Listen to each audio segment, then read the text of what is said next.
হাসিনার আন্দোলনে আমরা ইনভলভ ছিলাম। কিংবা নতুন বাংলাদেশ গড়ার শুধুমাত্র দায়িত্ব কি আসলে জুলাই যোদ্ধাদের?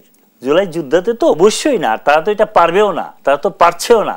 এটা আমাদেরই সমস্ত রাজনীতিবিদদেরকে মিলেমিশে ওই ছেলেদেরকে নিয়েই করতে হবে, এবং একসাথে নিয়েই তো একটা সরকার হয়েছে, তাদের প্রতিনিধি ছিল, তাদের সবাই ছিল। সুতরাং তাদেরকে বাদ দিয়ে তো কিছু হচ্ছে না। এখন কষ্ট হচ্ছে যে বিষয়টা, যে আপনি এখন এসে জুলাই সনদের কথা বলছেন, এখন এসে আপনি টেনশনে আছেন কি জন্যে? কারণ হাসিনার প্রতিটা লোক সচিবালয়ে বসে আছে, প্রতিটা লোক পুলিশে আছে, প্রতিটা লোক গ্রামে আছে। আপনি জানেন, আমার এলাকা কিশোরগঞ্জের কথাই বলি, এই গত জন্মদিনে গ্রামে গ্রামে ওরা তবলা বাজিয়ে জন্মদিন পালন করেছে। পুলিশ কয়টাকে ধরবে? অনেক নিউজ করার মতো স্কোপ ছিল না, এবং সব ফেসবুকে এসেছে।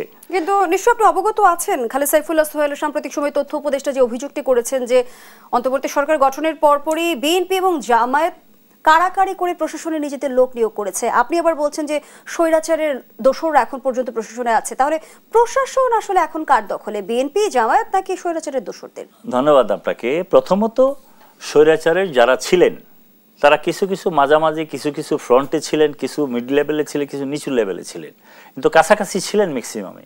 এখন যারা আছেন ম্যাক্সিমাম লোকজনই আছেন এখনো, এরা ইনিয়ে বিনিয়ে কাজ করছে। আর আপনি যেটা বলছেন বিএনপি জামাত ভাগাভাগি করেছে, আমাদের আসলে ভাগাভাগি করার স্কোপ না। এই জন্য আপনি ফাঁকে একটা কথা বলেছেন, জাতীয় সরকারের কথা, আরও কিছু কথা আছে সে সময় ছিল, আমরা এই কাজটাতে যাই নাই। আমরা ছেড়ে দিয়েছি তত্ত্বাবধায়ক সরকার, ইন্টেরিয়াম গভর্নমেন্ট যেটা, তারা যেটা করবে এটার পক্ষেই আমরা। কিন্তু ভিতরে ভিতরে জামাত কিছু প্ল্যান করে কিছু কাজ করেছে, এটার জন্য আমরা গত এই 2-3 মাস হয়েছে একটু সেফ জোনে আছি। এর আগে আমরা এই টেনশনে ছিলাম যে জামাত আসলে কি কি কাজ করছে। এখন কিভাবে সেফ জোনে আছেন আপনারা? সেফ জোনে এই জন্য আছি কারণ জামাত যে এই পরিকল্পনা করেছে, এই যে এখানে বসানো, ওইখানে বসানো, ব্যাংক নিয়ে যাওয়া, এটা নিয়ে যাওয়া, সচিবালয়ে ঢোকা, তদবিরবাজি করা, এই করা সেই করা, এই কাজটা জামাত খুব ভালো জানে। এই জন্য এদের ওই অ্যাঙ্গেলের লোকগুলোও ছিল একটা সাইডের, এই কাজগুলো করেছে। এখন যখন ধরা পড়ে গেছে, এখন দেখেন জামাত একা হয়ে যাচ্ছে, দিন যাচ্ছে আর একা হচ্ছে।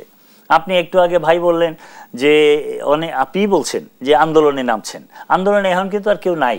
এনসিপি কিন্তু আন্দোলন থেকে সরে গেছে, পিয়ার থেকে। ওরা বলছে উচ্চকক্ষে পিয়ার লাগবে, নিম্নকক্ষে তারা নাই। আর ইসলামী আন্দোলন বলছে পিয়ার। আমার ধারণা ইসলামী আন্দোলন আগামী 8-10 দিনের মধ্যে ওনারাও সরে যাবেন।